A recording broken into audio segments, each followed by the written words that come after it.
गणेश। सार समुद्र में प्रक्षिप्त भगवान शंकर की नेत्र अग्नि से समुद्र के पुत्र के रूप में जलंधर का प्राकट्य और काल नेमि की पुत्री वृंदा के साथ उसका विवाह। व्यास जी बोले कि हे सनत कुमार, हे सर्वज्ञ, हे महापुत्र, आपको नमस्कार है। मैंने आज महात्मा शंकर की यह अद्भुत कथा सुनी। हे ब्राह्मण, शिवजी के द्वारा भाल नेत्र से उत्पन्न हुए अपने तेज को सार समुद्र में फेंक दिए जाने पर क्या हुआ है तात शीघ्र कहिए।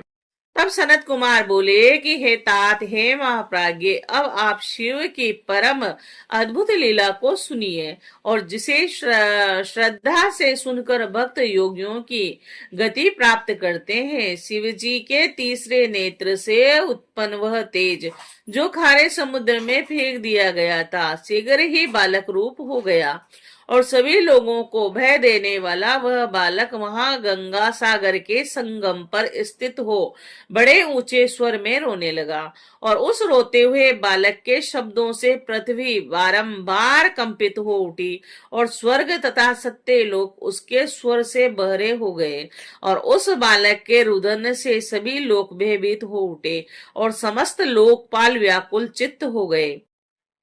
हे विपेंद्र, हे तात, हे विभो, अधिक कहने से क्या प्रयोजन। उस शिशु के रुदन से चराचर सहित संपूर्ण जगत चलायमान हो उठा और उसके बाद मुनियों के सहित व्याकुल समस्त देवता लोक गुरु पितामह ब्रह्मा की शरण में गए और वहां जाकर इंद्र सहित सभी देवताओं तथा मुनियों ने ब्रह्मा को प्रणाम कर तथा उनकी स्तुति कर उनसे कहा। देवता बोले, हे लोकाधीश, हे सुराधीश, हम लोगों के समक्ष भय उपस्थित हो गया है और हे महायोगिन, उसका विनाश कीजिए। यह अद्भुत ध्वनि उत्पन्न हुई है। सनत कुमार बोले कि तब उनका यह वचन सुनकर लोक पितामह ब्रह्मा जी आश्चर्यचकित हो उठे कि यह क्या है और वहां जाने की इच्छा करने लगे। और हे तात, तब ब्रह्मा जी देवताओं के साथ सत्य लोक से पृथ्वी पर उतरे और उसका पता लगाते हुए समुद्र के किनारे गए और सभी लोकों के पितामह ब्रह्मा जो ही वहां आए त्यों ही उन्होंने समुद्र की गोद में उस बालक को देखा। ब्रह्मा को आया हुआ देखकर देव रूप धारण कर सागर ने सिर झुकाकर उन्हें प्रणाम करके उस बालक को उनकी गोद में डाल दिया। तद अंतर विस्मय में पड़े हुए ब्रह्मा जी ने समुद्र से यह वचन कहा कि हे जल राशि, शीघ्र बताओ कि यह अद्भुत बालक किसका पुत्र है। तब ब्रह्मा जी का यह वचन सुनकर समुद्र बड़ा प्रसन्न हुआ और वह हाथ जोड़कर नमस्कार कर स्तुति करने के उपरांत ब्रह्मा जी से कहने लगा। समुद्र बोला, हे ब्राह्मण, यह सर्वलोक स्वामिन, मुझे गंगा सागर संगम पर यह बालक अकस्मात प्राप्त हुआ है और मैं नहीं जानता कि यह किसका बालक है। हे जगत गुरु, आप इसका जात कर्म आदि संस्कार कीजिए और हे विधाता, इसके जात कर्म संबंधी समस्त फलों को बताइए। सनत कुमार बोले कि जब समुद्र ब्रह्मा जी से इस बात को कह रहा था तभी उस बालक ने ब्रह्मा का कंठ पकड़ लिया और यद्यपि वे अपना गला बारंबार उससे छुड़ा रहे थे और हे व्यास जी, ब्रह्मा जी गला छुड़ाने का बहुत प्रयत्न कर रहे थे, किंतु उस बालक ने इतने जोर से उनका कंठ दबाया कि पीड़ित ब्रह्मा के नेत्रों से जल टपकने लगा। तब ब्रह्मा जी ने किसी प्रकार उस महातेजस्वी समुद्र पुत्र के दोनों हाथों से अपना गला छुड़ाया और वे आदर पूर्वक समुद्र से कहने लगे। ब्रह्मा जी बोले, हे सागर, सुनो, मैं तुम्हारे इस पुत्र का समस्त जात लोक फल विचार कर सकता हूँ और इसने मेरे नेत्रों से निकले हुए जल को धारण किया है और इसीलिए यह जलंधर इस नाम से प्रसिद्ध होगा और यह इसी समय तरुण और सर्वशास्त्र वेता महाप्रकर्मी धैर्यवान और रण मर्द योद्धा है और तुम्हारे तथा कार्तिकेय के समान यह युद्ध में गंभीर होगा और यह संग्राम में सबको जीत लेगा और समस्त ऐश्वर्य से परिपूर्ण होगा।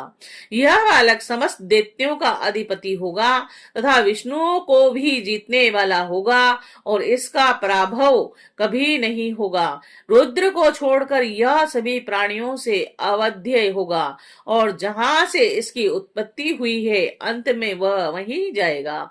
और इसकी पत्नी महापतिव्रता, सौभाग्य को बढ़ाने वाली, सर्वांग सुंदरी, मनोहर प्रिय वचन बोलने वाली तथा शील का सागर होगी।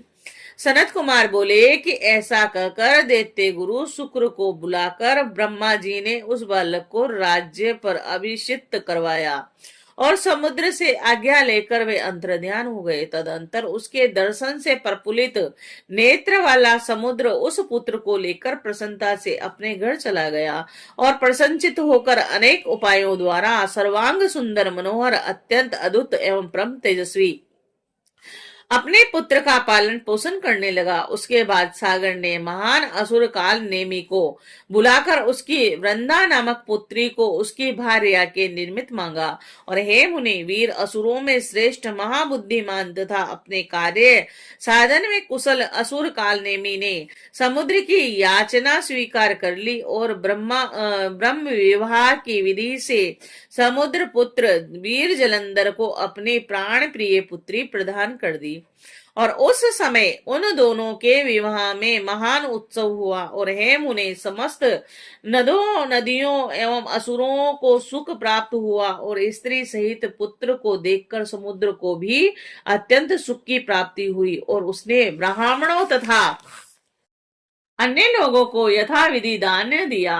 तब पाताल में रहने वाले दैत्य, जो देवताओं के द्वारा पहले जीत लिए गए थे, वे पृथ्वी पर चले गए और निडर होकर उसके आश्रय में रहने लगे। उस समय काल नेमी आदि वे असुर उस समुद्र पुत्र को कन्या देकर परम प्रसन्न हुए और देवताओं को जीतने के लिए उनके आश्रित हो गए। असुर वीरों में मुख्य वीर वह समुद्र पुत्र जितेंद्रिय जलंधर अति सुंदरी भार्या को प्राप्त कर शुक्राचार्य के प्रभाव से राज्य करने लगा।